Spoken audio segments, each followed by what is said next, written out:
అందరికీ నమస్కారం.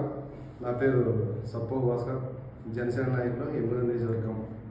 నిన్నటి రోజున మాజీ ముఖ్యమంత్రి జగన్మోహన్ రెడ్డి మా అధ్యక్షుల వారిని శ్రీ పవన్ కళ్యాణ్ గారి మీద విమర్శలు చేయడం జరిగింది. అదేంటంటే పవన్ కళ్యాణ్ గారు కార్పొరేట్కి తక్కువ, ఎమ్మెల్యేకి ఎక్కువ అని.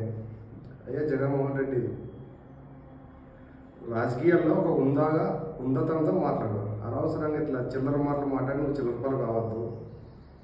నీకు 170 సీట్లు పోటీ చేస్తే నీకు ప్రజలు 11 సీట్లకి పరిమితి చేశారు. అదే మా పార్టీ జనసేన పార్టీ 20 స్థానాల్లో పోటీ చేస్తే 20కి 100% సైకిల్తో గెలిచాము.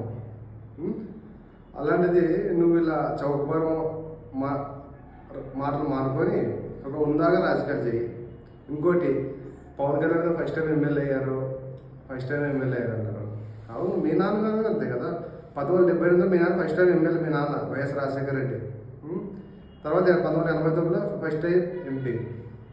మా నాయకుడు సొంతంగా ఎదుగుతూ వస్తున్నాడు. మీ నాన్న 2 టైమ్స్ ముఖ్యమంత్రి.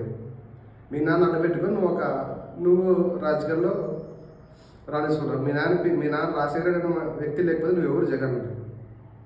అందుకే నోరు అదుపులో పెట్టుకొని మాట్లాడు. అనవసరంగా చౌకబారు మాటలు మానుకొని ఒక ఉందాగా మాట్లాడు. అలాగే అసెంబ్లీలో ప్రతిపక్ష హోదా ఇస్తే వస్తాను అని ఒక చిన్న పిల్లుడు మాటను మాట్లాడుతున్నావు. నువ్వు పోరాటానికి ప్రతిపక్ష నువ్వు అదే అసెంబ్లీలో పోయి ప్రజల పక్షం నిలబడి గొంతు వినిపించాలి. కానీ నాకు ప్రతిపక్ష హోదా ఇస్తే వస్తాను, ఏదో చిన్నపిల్లడు కదా, చాకరీలు కొనిస్తే స్కూల్ పొంద లేకపోతే అన్నట్టు అనే విధంగా మాట్లాడుతున్నావు. జగన్, గుర్తుపెట్టుకో, మా నాయకుడు 2014లో కొంచెము సపోర్ట్ చేయగానే నీవు ప్రతిపక్ష పత్రిక పరిమితమై 2014 ఎన్నికల టైంలో 2024లో తొక్కితే అంత పతనం పడిపోయి ప్రతిపక్ష హోదా రాకుండా పోయింది. రాబోయే రోజులు నువ్వు ఇలాగే చౌకబారు మానుకోకపోతే నీకు రాజకీయ భవిష్యత్తు లేకుండా చేస్తావు. మా నాయకుడు జాగ్రత్తగా ఉండమని హెచ్చరిస్తున్నా. నువ్వు ఒక సిబిఐకి దత్తపుత్రుడు. అలాంటి వ్యక్తి నువ్వు మా నాయకుడిని విమర్శిస్తావా? జాగ్రత్త జగన్మోహన్ రెడ్డి. ఇలాగే చేసుకుంటుంటే నీకు రాబోయే రోజులు నీకు రాజకీయ భవిష్యత్తు తెలియదు కదా అని ఈ విధంగా తెలియజేస్తున్నా. మనిషి అన్నాక ఒక ఉందాగా ఒక మొగోళ్ళ రాజకీయాలు చేయాలి, అంతేగాని చిల్లరగా ఇలా నీకు ఇది కరెక్ట్ కాదు జగన్మోహన్ రెడ్డి.